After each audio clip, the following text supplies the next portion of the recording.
পটুয়াখালীর রাঙ্গাবালির মাঝনেতা গ্রামে স্কুল ছাত্রী আয়েশা মনি হত্যাকাণ্ডের চাঞ্চল্যকর রহস্য উদ্ঘাটন করেছে পুলিশ।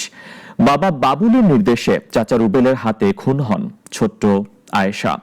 হত্যাকাণ্ডের আগে তাকে ধর্ষণ করে চাচা রুবেল। তুহিন রাজের রিপোর্ট জানাচ্ছেন শাশ্বতী সরকার।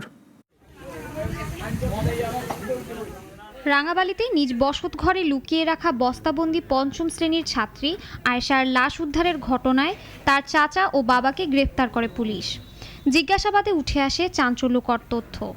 পুলিশ জানায় বাবার নির্দেশেই খুন করা হয় ছোট্ট আয়েশাকে। বাবা বাবুল পেদার অবৈধ সম্পর্কের কথা জানতে পারে আয়েশা। মা ও বোনকে এ ব্যাপারে জানালে সৃষ্টি হয় পারিবারিক কলহের। এতে মেয়ের উপর ক্ষোভ বাড়ে বাবা বাবুলের। নিজের সম্মান বাঁচাতে তাই ছোট্ট আয়েশাকে মেরে ফেলার পরিকল্পনা আঁটেন তিনি। চাচাতো ভাই রুবেল পেদাকে নির্দেশ দেন তাকে হত্যার। টাকা দেয়ারও ডিল হয় এতে। পরিকল্পনা অনুযায়ী শুক্রবার বিকেলে ঘরে ঢুকে আয়েশাকে গলা টিপে হত্যা করে রুবেল। এর আগে তাকে ধর্ষণও করেন। পরে বস্তাবন্দি করে রান্নাঘরের বারান্দায় রেখে যান লাশ। ফরিদপুর থেকে আইসি এই শুনে আমরা চাই যে হত্যা করছে তার বিচার চাই, তার ফাঁসির হুকুম চাই। এবং শিশু একটা মেয়ে 10 বছর বা 11 বছর এর নির্মমভাবে খুন করা হয়েছে।